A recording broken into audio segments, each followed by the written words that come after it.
I think that we are live. You guys got to let me know, though. So let me get all our stuff spooled up here really quick, and you guys can sound off where you're watching from. And if the audio sounds good, I had to screw with my keyboard or my switchboard again. So I think it's probably good, but I should really get a marker and just mark where the correct spot is. But you know what? I don't think that that's one-to-one either. Sometimes there's some voodoo magic going on here with the switchboard. Let's pop our chat out. Yes. Miss Gina says Finn looks good. Yes, he does. Yes, he does. Let me know where you're listening from. Finn is actually asleep right now. So I ran him before I started setting up the live stream today, and he is wheels up in the other room. So he got knocked on the head yesterday by a stick, and he's been acting a little weird since. I think he got his bell rung. I did not throw the stick. I'm not going to name any names, but he's been acting a little bit funny the last day or so. So I only when he gets tired. So I think he's going to be okay. But my wife was really concerned about him today. She was like, "Is he still doing that thing?" He kind of like looks at you and he like gets a little bit of squint in his one eye. I think he'll be all right though. So let me finish getting all this stuff set up here, and we will get going.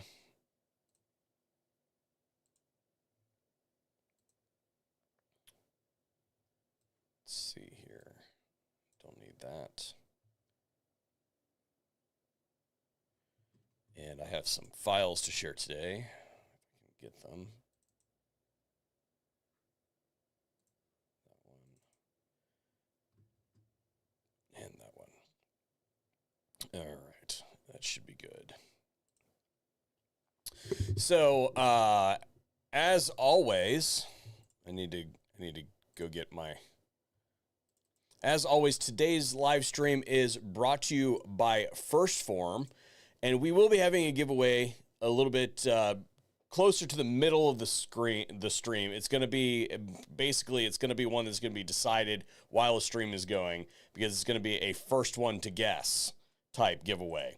So you got to stick tuned until the middle of the stream if you're gonna win today's value pack from First Form, which is a value pack of their meat sticks, a value pack of their protein bars, 4 of each flavor, or 1 of each of 4 flavors. So 8 items total, basically, going in a box, shipped to you for winning that contest that will be, again, middle of the stream today. So I have a link that I just posted in the live chat. If you will use that link at any point in time, it tells First Form that I sent you, and that generates commissions back to the channel. So I thank you very much for participating in that, helping out the channel, and of course, special thanks to First Form for sponsoring the channel. They've been running strong for over a year now, so there is that. Let's see. He will be fine. He's just giving you the side eye. Yeah, I think that's what it is. It's fun because he just like kind of crashes after we do a fair amount of exercise. He's still in kind of puppy mode. So I go out and I play ball with him for, 30 minutes or so, and he runs hard. And if I can keep him moving the entire time, then that gives us an opportunity to sit down and do a little bit of live stream. And that generally, allows us to get stuff done, but around here. But, sometimes he gets kind of cooped up, especially this time of year. The weather's getting bad, and he really likes water, but he really doesn't like projectile water. So anything that's like a super soaker or something like that squirting at him, he really hates that. And he also really hates the the cold rain. So what are you going to do, man? What are you going to do? So anyway, today we're going to be talking about deer hunting in the state of Ohio.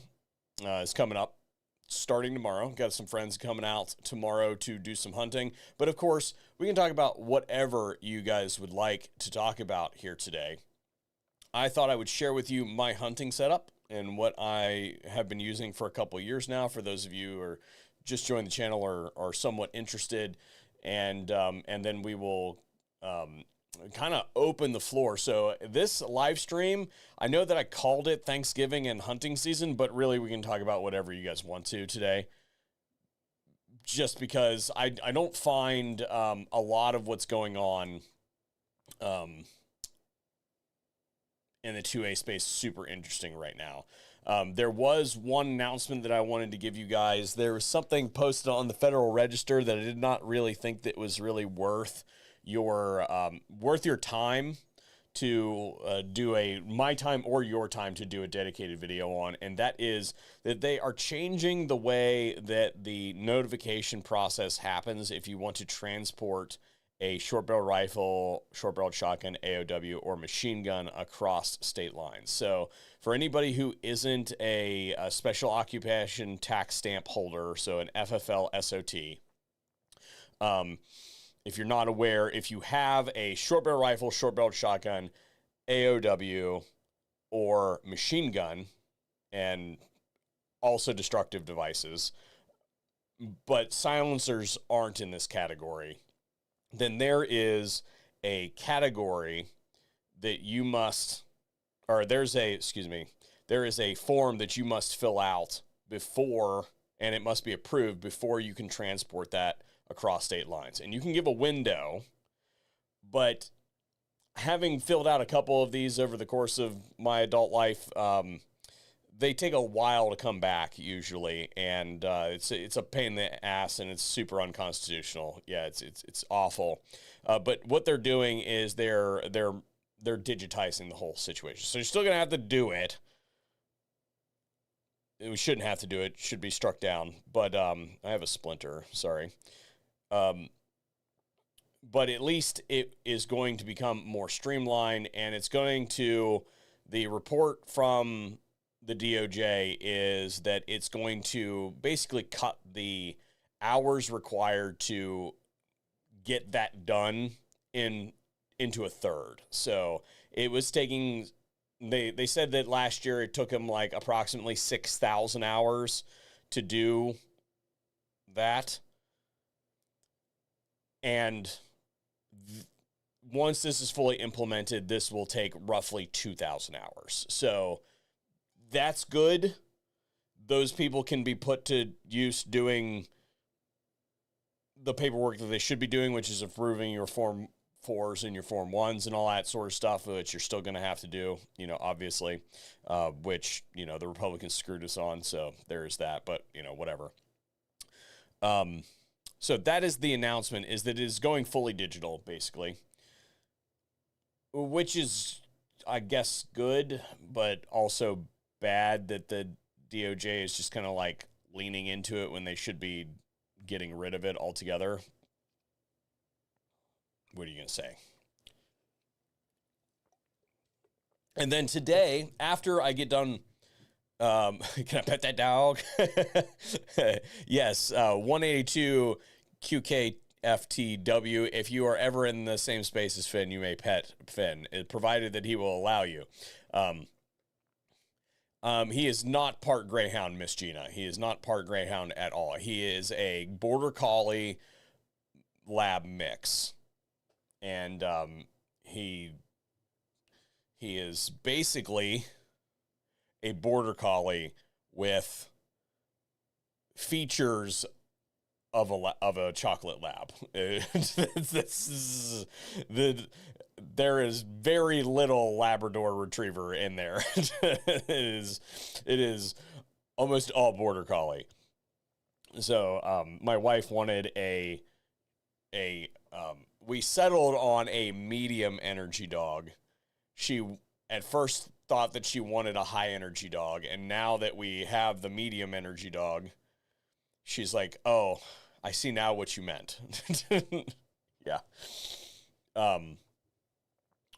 So after the live stream today, my wife runs her side gig is a cookie business. So I will be leaving after the live stream today to help her decorate her seasonal cookies that she's doing. Today's gonna be a light day. It's only gonna be a couple hundred dozen cookies, I think. Usually when she does a really heavy day, we're there all afternoon decorating.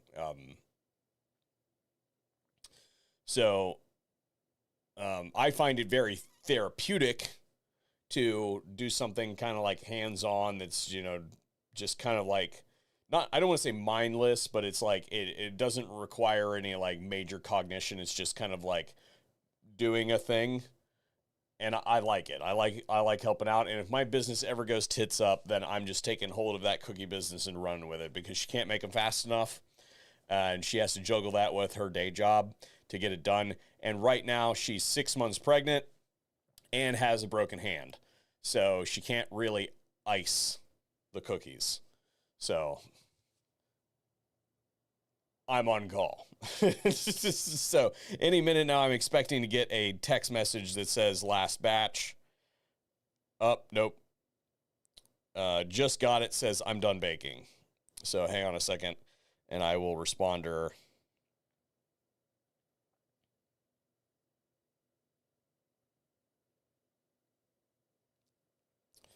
And we will have to, I suppose, we'll have to speed this one along. So anyway, so as far as, let's see, how long we've been streaming.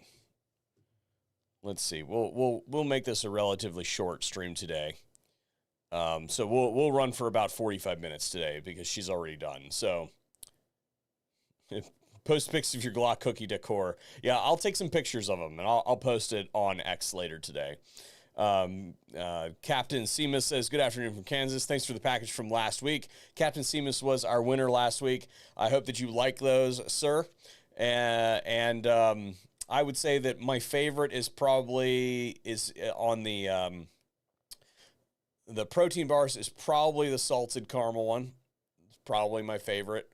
And then on the meat sticks, it's a toss-up between the jalapeno cheddar or the straight cheddar. You can let me know. Your mileage may vary, but, man, I tell you what, I have to keep those in a special space out of sight because otherwise I will eat them. And I won't have anything to give away. I'm not even kidding about this. There were some that I actually had to order because I ate through them. And I was embarrassed and I didn't want to tell First Form that I ate all the product. So I just bought some new ones and never said anything to them. But now it's all good. So anyway, let's get to all right, we'll go ahead and do the giveaway. And then we'll get into the hunting season stuff. So for today's giveaway, to win the value pack of First Form goodies, you must guess my favorite Thanksgiving dish. Go. And we'll come back here in a moment. Light those comments on fire there, boys and girls. First one to guess it wins. And I'm also going to announce another giveaway that is going to run through now and Christmas. And that is, if you can guess, and I'm not going to be able to confirm live whether you got it or not. You'll only get an email. And I suppose I'll have to delete your comment as well, because then my wife would be able to see it. If you can guess what I got my wife for Christmas, then you win. That's just going to be a rolling one. that you can get. How Guns in Georgia says, how's your hunting season been? Well, here's the thing about deer season in the state of Ohio. We have a very long bow season and only a week of gun season. So gun season starts tomorrow. So I'm going to help my wife ice those cookies, and I'm going to come back here and prep my hunting gear. So it has not been a good hunting season for me at all. And one of the reasons that I wanted to bring up hunting season today was not just that nobody's guessed it yet, by the way. Not just that it's hunting season that I want to talk about hunting season, but I wanted to talk about a hunting fail that we had last week, because we have Ohio has a youth season that's a couple days. It's the preceding weekend is youth season. So anybody under the age of 18, when accompanied by an adult, can go hunting and use a rifle or any other legal, weapon to hunt deer in advance of the actual open season for everybody. And we had an issue with one of the large animals on the property actually was attempted by a youngster, and unfortunately, it did not result in a successful harvest. And that's because the individual did not have proper shot placement on the animal for the caliber that they were using. So deer are pretty wimpy animals, to be completely honest. White-tailed deer are not particularly stout animals.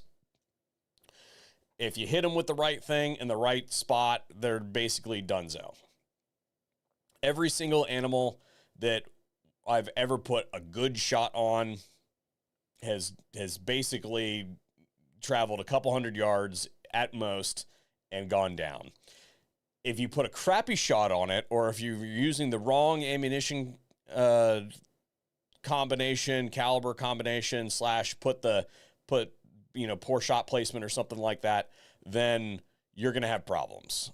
And as a bow hunter, somebody who grew up as a bow hunter, I guess I just got this implicitly, but other folks that don't do a whole lot of bow hunting think that they can just shoot stuff and that it's going to go down. And that's just not the way that it works. So, George Gunn says, good luck. I finally got to hunt this weekend. Got my first buck of the year yesterday, 20 minutes after dark, or after daybreak. Good for you, sir. Good for you. Nobody has guessed sweet potatoes with marshmallows. Ugh. Gag. What is wrong with you people? So nobody's guessed it yet. So what I use for deer season is, I'm going to share a figure here. I use this rifle here. This is this is my hunting setup. It's a Ruger American in 350 Legend, and it has a whip machine 99 on the end of it, and a fixed 3-power Nikon with just a regular old standard style stock on it. And that's all that's been done to it. So it is, for the most part, unmodified, and it is in 350 Legend, and I believe it's going to be, yeah, there we go. 350 Legend. This cartridge right here is 350 Legend, and it's right next to a 4570 there, so you can get a sense for scale. And for those of you who don't know what that is, I've got a 9mm and a 45 here. So this is like, and I specifically picked this because this bullet is the same diameter as this bullet, and this bullet is the same diameter as this bullet. So one of the things that's pretty awesome about 350 Legend is that it is built off of existing components, which makes the ammunition, even hunting ammunition, relatively inexpensive, because it uses a 357 bullet or a 9mm bullet, heavy 9mm bullets, and a 5.56, the blank that turns into a 5.56 casing. So the unnecked 5.56 blank is what is used to create that. And so all of the components that are used in 350 Legend ammunition are readily available bulk things. In fact, what I should have done for that is get another picture of like the training rounds for just the Full Metal Jacket stuff, and it's basically it's just a flat nose 9mm bullet is what goes in those, and that's just your blasting ammo. So the reason I use that gun is because for the most part I go hunting in the dense woods. So usually we have several boxes throughout the property that allows us to put folks that aren't like super duper hunters or maybe guests or something like that in those boxes, give them real rifles and allow them to go out there and do some stuff. My farthest shot in this tree stand that I'm going to be hunting in tomorrow is going to be 100 yards. I literally can't see any farther. And that rifle is really good out to about we've done some testing on it. The maximum effective range on that gun's about 300 yards. I would not feel comfortable taking a shot on a really big buck out to that distance. I would probably break that off at about 150, 200 yards, something like that. I zero at 50 yards, and then I just use the, if you zero at 50 with it, then you're going to have a max ordnance at about 120 yards, something like that. And then you're going to drop off again.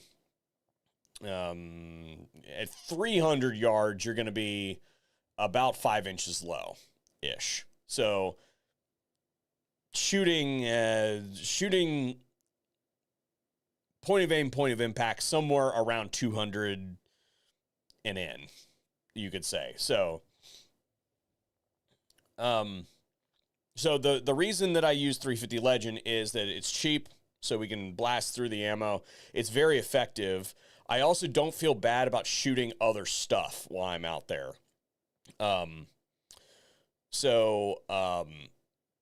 Like for instance, well, we won't go into that, but I don't feel bad about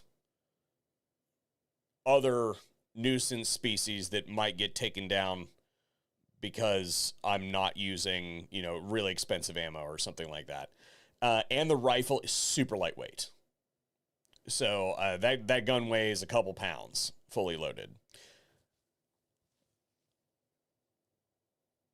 Why I go hunting, I like to get creative gun bows and arrows and throwing knives. I don't know what that means, sorry. Sentence structure. Wisconsin gun is 9 days ending today. 22-30 muzzleloader starts tomorrow. 22 through 30 muzzleloader starts December 1 through 10. Antlerless only. Antler, yeah. So you guys got a convoluted series too. Season 2, it looks like. Let's go, Brandon 420 Gaming 7. Send me an email. You win, sir. Green bean casserole with French fried onions. Not only did he get the dish right, he got the topping right. So you, sir, send me an email, and because you got the topping right as well, we're going to go ahead and send you a patch in that box as well. So congratulations to you, sir, for just absolutely nailing it on the on the giveaway today. So congratulations to you. You can find the email on the about page of the live stream, of the channel. So go ahead and send me that email, and I won't get it out to you tomorrow because I'll be deer hunting. Maybe on Tuesday or Wednesday I'll have time to ship that out to you. So congratulations to you, sir.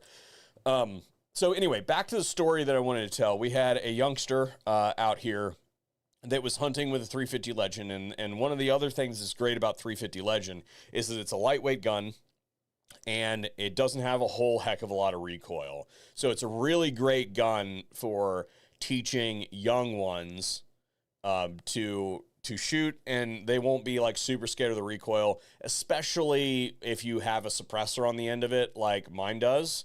You don't need a lot of suppressor either to really, knock it down.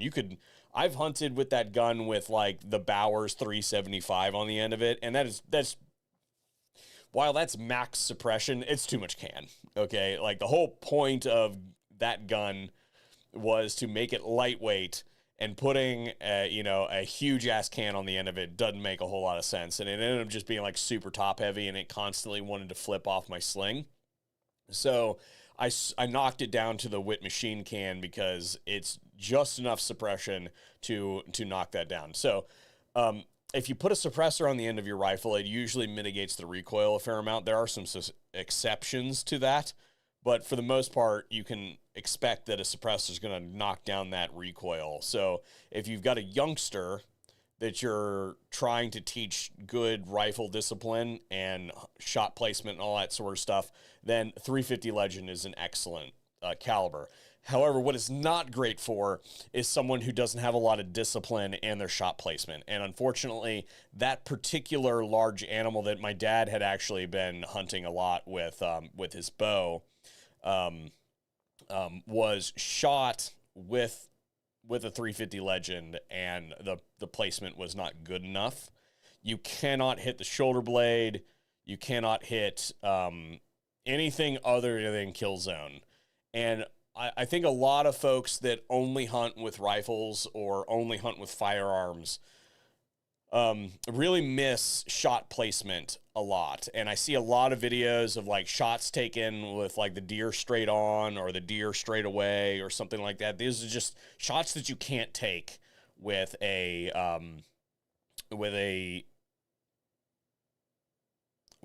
bow, definitely, but with a rifle that isn't a crushing rifle that's just going to destroy everything in its path. Now, could he conceivably have taken that shot with like a 45-70 or something like that? Yeah, maybe. But I've had instances where I'll tell a story here in a minute on a deer that I thought I had dead to rights, and it turned out that I ended up missing him. So let's go back to the comments here.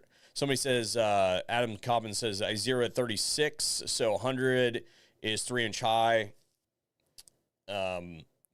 200 is on, 300 is 8 inches low, 150 grain. I used 180 grain, so mine's a little bit steeper than that. But I like the 50-yard zero just because from there to 50, so you have to think about where the deer mostly going to be. So like my farthest shot out of the tree stand that I'm going to be hunting is going to be 100 yards, almost dead nuts. But the majority of the shots are going to be 50 and in. So it's a very heavily wooded area that I'm going to be hunting in. So that's also why I have that tiny little fixed 3-power scope on there, because like if I'm looking through a big honking scope, it's going to be looking like a sippy straw.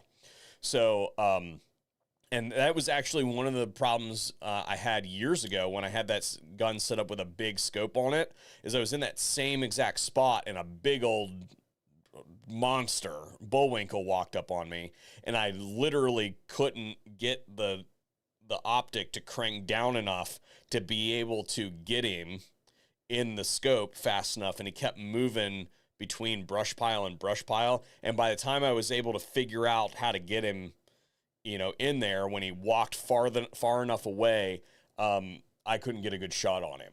So the neighbor ended up getting him, actually. So there's that.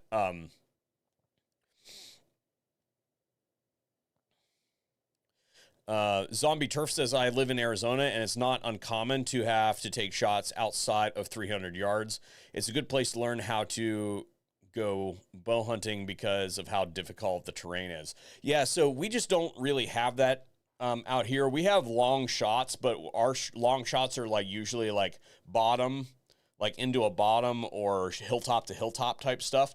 We can't use real rifles in the state of Ohio. So everything has to be a straight wall cartridge or a shotgun or muzzleloader, which brings me up to the story that I was going to tell about shot placement. So I was hunting with a 50 caliber muzzleloader.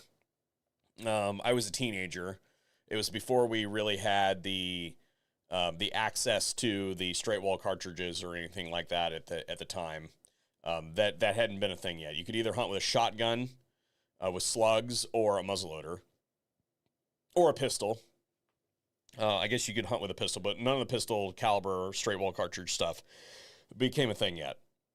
So anyway, I'm walking along and I'm walking by this brush pile, and this the biggest deer I've ever seen in my entire life, stood up right to my right, and he was probably 60 yards away, and I could see it looked like he had like trees coming out of his head, right? I mean, just massive beams, like beams as big around as my forearms. Like, it was just absolutely a bruiser, right?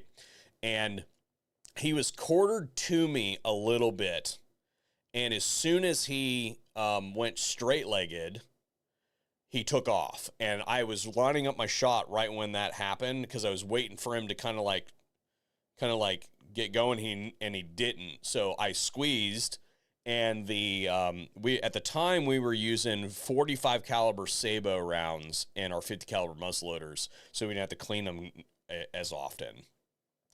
Basically 45 caliber projectile, and it was basically like a plastic kind of housing sleeve on it that turned it into a Sabo that allowed you to ram it down your barrel pretty easy. And that way you didn't have to like really do anything with it the rest of the week. Anyway, muzzleloader hunting, kind of an art.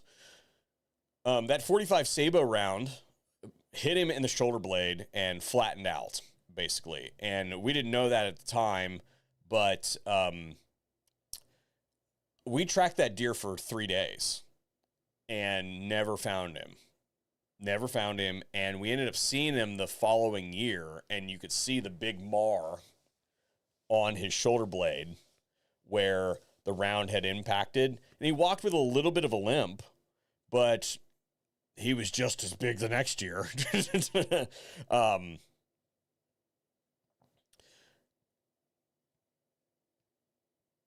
So unfortunately, that one, he ended up getting killed by a deer, or killed by a car. Somebody hit him on the road the following year during bow season. So it was kind of like, well, I guess he got his eventually, but yeah, there were multiple times we were watching him through like binoculars and stuff like that. So shot placement is everything, even with a 50 caliber muzzleloader. Actually, a side point, we actually ended up switching ammo. So at the time, we were using 45 caliber Sabo rounds, and that's kind of like how we were always just using it. We kind of went with the like lighter round. By lighter round, we're talking like a 250 grain projectile, 270 grain projectile, right? Right, by lighter bullet, and a faster velocity. That was kind of our mindset at the time. Well, then we decided that, okay, well, that's not working. And right about that time is when the power belts came out. And so then we switched to like a 300 and something grain power belt round. And then after that, basically, there were never problems with deer and shot placement ever again. Yeah, those things wreck house. So I guess the moral of the story here is that shot placement is king. There are things that you can do to compensate for shitty shooting, and that is bullet technology and caliber choice. It doesn't really matter where you shoot the squirrel if you're shooting it with a 5.56 round. Okay. Like it doesn't really matter where you hit him if you're shooting with a 308. Likewise, when we translate that over to deer, if I'm shooting a deer with like a 460 or something like that, or a 4570 or 450 Marlin, for the most part, get it in the general vicinity and you're good, especially if you're using those trashy bullets that are supposed to be, I'm not going to name names, but there's a particular brand of bullet that is supposed to be an expansion bullet that is not an expansion bullet. It has a red tip. Very popular in the hunting spaces that do not expand at all.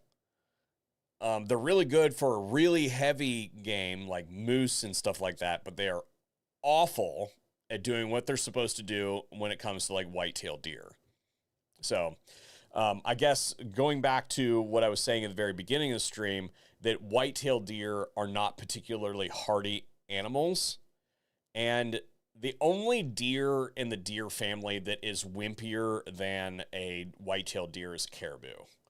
And I don't understand how that happened, but caribou basically fall apart when you shoot them. Like any kind of reasonable wound, and they basically go down. And this is from folks that I know that do that on a regular basis. You can basically shoot those things with anything, and they just go down. Like they're a very popular species for the guys who do recurve stuff, for instance.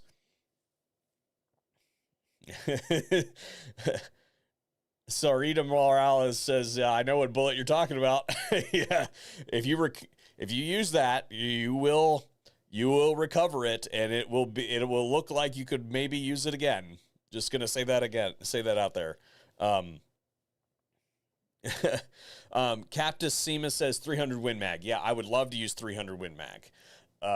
300 Win Mag would be awesome to use on deer, but we just can't do that in the state of Ohio. We have very draconian, ridiculous gun laws, or not gun laws, hunting regulations in the state of Ohio. And you do not want the game wardens screwing around with you. We talk about the ATF a lot and, stuff that they do to people, but I tell you what, I don't want anything to do with game wardens. My grandmother was very successful with her 270. Gosh, you got to be from West Virginia. Grandpa used various different rifles. So we have a joke around these parts about the folks from West Virginia. Almost all of them use 270, and I hate the caliber, the 270 caliber. I don't think it's a very good caliber, and it is people around here that hunt in West Virginia, they always report their zero the same by how high it hits at a certain distance. That's how they do it.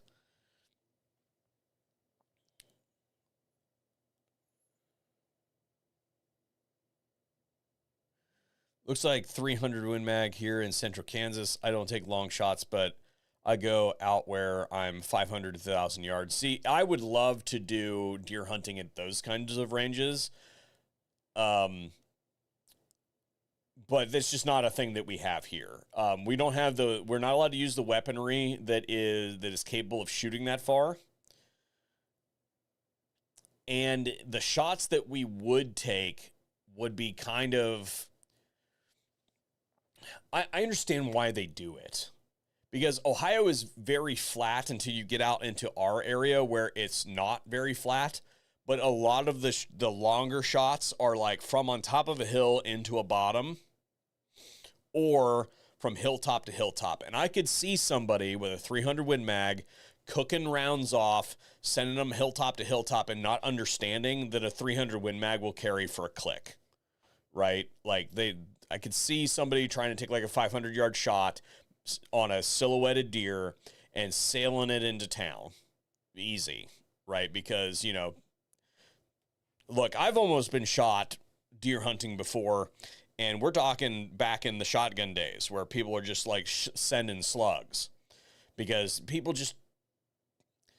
folks that go out and shoot once or twice a year right around hunting season really don't have the integration with their weapons that we would really like them to have. And they don't really understand. I had a dude out here years ago. I'm not going to name any names, but for those of you who have never used a muzzleloader before, there's really only one reasonable way to unload a muzzleloader, and that is to pull the trigger in a safe direction. So when we get done hunting, when we're hunting with muzzleloaders, everybody goes back to the shop, and then we have kind of like a dirt pile that people can walk over to and discharge their weapons into. And then you can clean the thing down, and, you know, next time you go out, you reload the thing, right? This dude gets out of the tree stand. I'm motioning for him to come, and he literally cocks the hammer on his 50 caliber muzzleloader and goes like this and just sends it. And I'm like, what the fuck did you just do? It's like, oh, I was emptying my muzzleloader. It's like at a 45-degree angle in the direction of anything. Like, dude, what do you think? You just sent a 295 grain slug over the horizon. Like, what are you doing? So, not everybody's the brightest.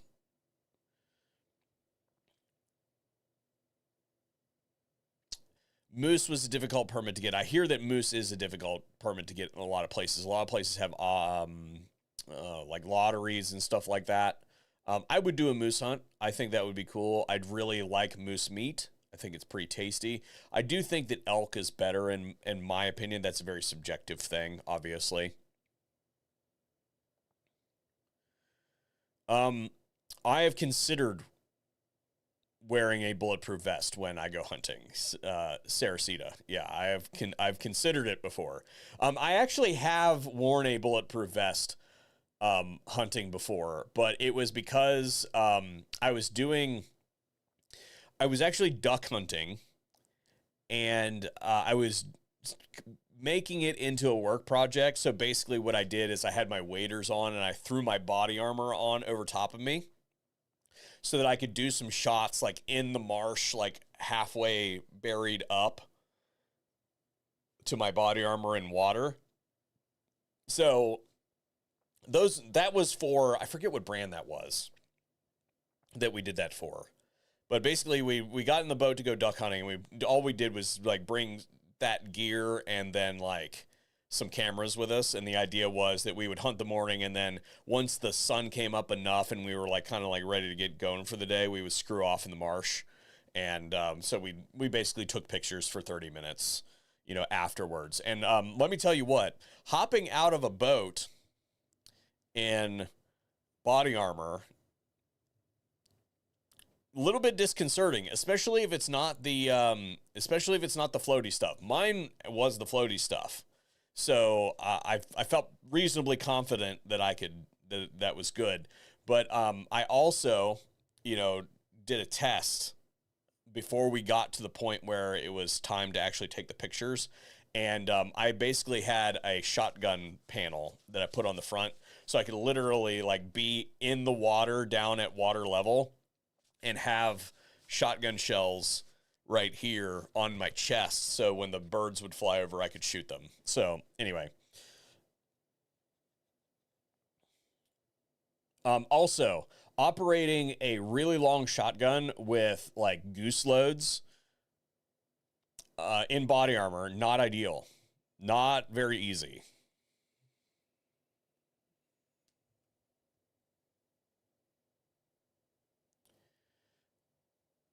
Saracita Morales says, yeah, you're not wrong. That was dumb.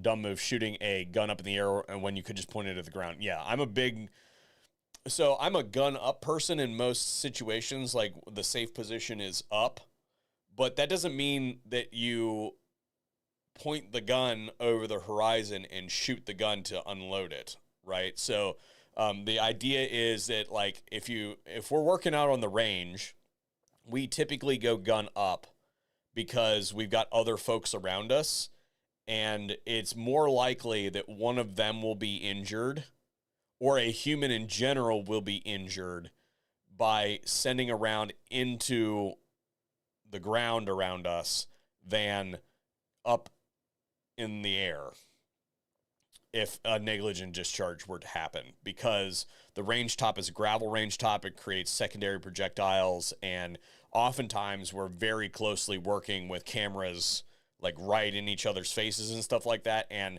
if something bad happens, then you just reduce the chances of flagging people if the default position on our range is up versus down. You're also not pointing at your feet and all that sort of stuff as well. So there is that. But that situation does not apply to everybody. And we use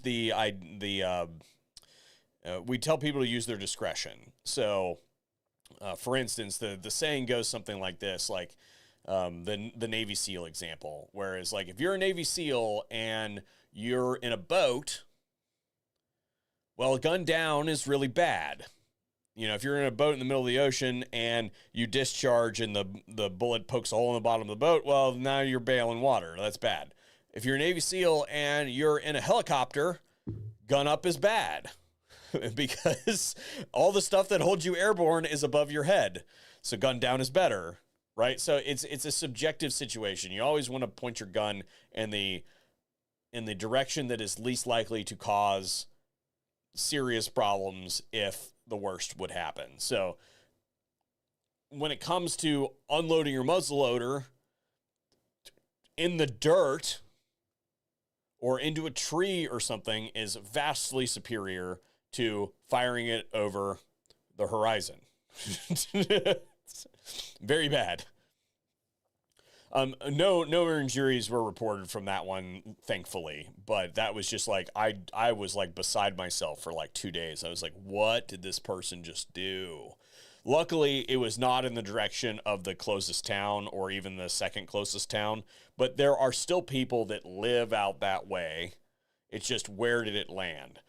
Granted, it's pretty rural out here, and the chances of them doing any major property damage or hitting someone, they're more likely to hit a cow than they are a house or a person. But it's still bad. There's a 0% chance that you're going to hit a cow or a person if you shoot the dirt pile that's 15 yards in front of you versus sending it over the horizon type thing. So, yeah.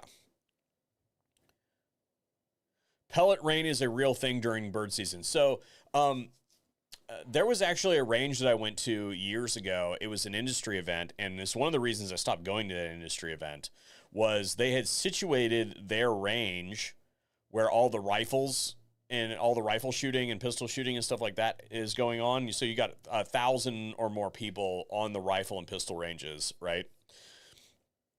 But they're doing skeet shooting at the front of the facility, and it shoots into the property. So you could hear the shot landing on the metal roofs of the pavilions. And for the longest time, people didn't understand what it was. And I'm like, that is shot hitting our position. Like, what goes up must come down type situation. And sure enough, we had one or two people take some pellets in the face or whatever. I was like, yep, eye protection on all day long, 100%, and I'm now leaving. Thank you very much. Yeah, violation of, like, all the firearm safety rules right there. Whoever it is, it was doing that. Now, unfortunately, that's not the fault of the people that, that's not the fault of the people that were actually out there doing the skeet shooting. Your assumption when you go to a business that says, this is the safe direction of fire, we're going to be launching the clays back and forth in this direction, that you can shoot that direction, and there's a berm that you can't see over, your assumption is that this is the skeet area, we shoot skeet here, and it's good. And that the people who own the place didn't put 1,000 people on the other side of the berm, you know, just in the landing zone of where your shot's going to be. That should be a 100% assumption, but apparently it wasn't there.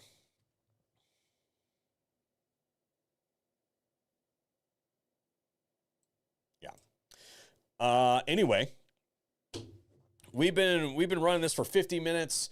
Like I said, right when the live show started, my wife told me that it's time for me to come help decorate her cookies. So I'm going to break this stream off a little bit early today. Usually we run for an hour, hour and a half. We've been doing this for about 50 minutes, and I just have to sort of run today. So I appreciate you all for tuning in. Again, special thanks to First Form for sponsoring today's live stream. We thank them very much for being a sponsor of the channel for over a year now. And I thank you for making this channel great and tuning in and put me where I am. So if I have luck this week, I will take pictures of it. I'll take some pictures of anybody else who has any luck. Wombat will be out hunting this week. Hopefully Bacon will be able to show up later in the week, but I doubt it. And hopefully I have some luck, and I'll fill you in as it happens, and I will make sure that I post some pictures of the cookies that I'm decorating this afternoon. Happy wife, happy life. She's pregnant and got a broken hand, so I can step in a little bit to help out. Thanks for tuning in, folks, and we'll see you on a future video here at the VSO Gun.